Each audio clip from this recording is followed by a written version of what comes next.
تفسیر کبیر اور دیگر کتب تفاسیر میں ہے کہ حضرت ادریس علیہ السلام کے زمانہ میں کہ جب بنی آدم کا فسق و فجور دیکھا تو فرشتوں نے بارگاہ الہی میں عرض کیا، یا الہی تو نے آدمیوں کو پیدا کر کے ان انواع و اقسام کی نعمتوں سے سرفراز فرمایا، مگر وہ اس کے باوجود تیری نافرمانی کرتے ہیں، گناہ کے مرتکب ہوتے ہیں۔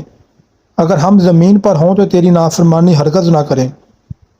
حق تعالیٰ نے فرمایا کہ میں نے آدمیوں میں شہوت و ہوائے نفس پیدا کیا ہے، انہی دو چیزوں کی وجہ سے وہ گناہ کے مرتکب ہوتے ہیں۔ اگر یہ دونوں چیزیں تم میں ہوں تو تم بھی نافرمانی کرنے لگو۔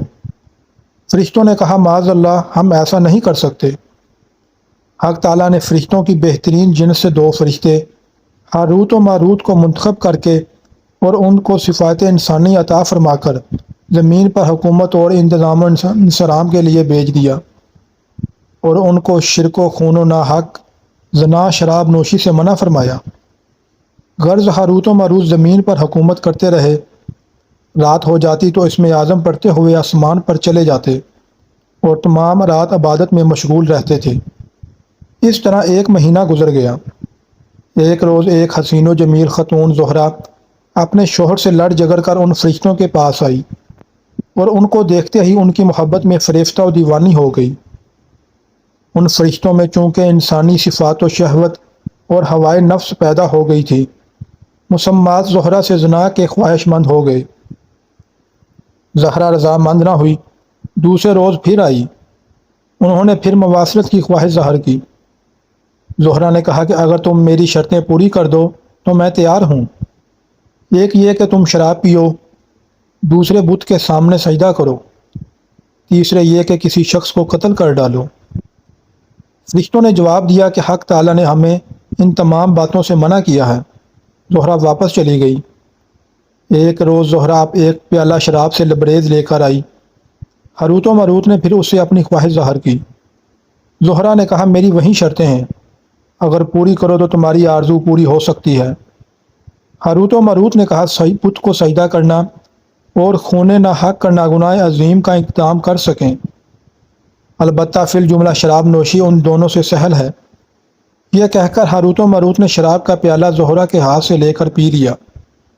مستی کی حالت میں زنا کے مرتکب ہو گئی۔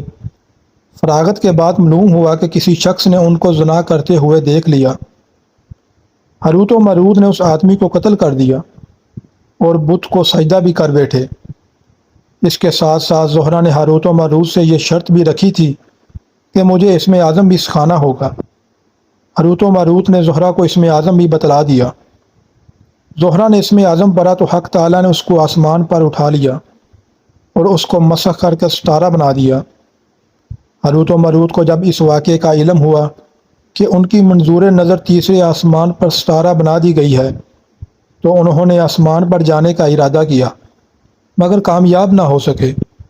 مجبور ہو کر حضرت ادریس علیہ السلام کے پاس گئے، حالات بیان کیے اور درخواست کی کہ آپ ہمارے بارے میں اللہ تعالیٰ سے سفارش فرمائیے۔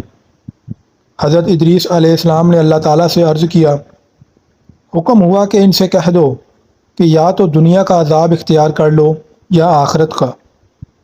ہاروت و ماروت نے عذاب دنیا کو اختیار کیا، چنانچہ دونوں فرشتے چاہ بابل میں الٹے لٹکا دیے گئے۔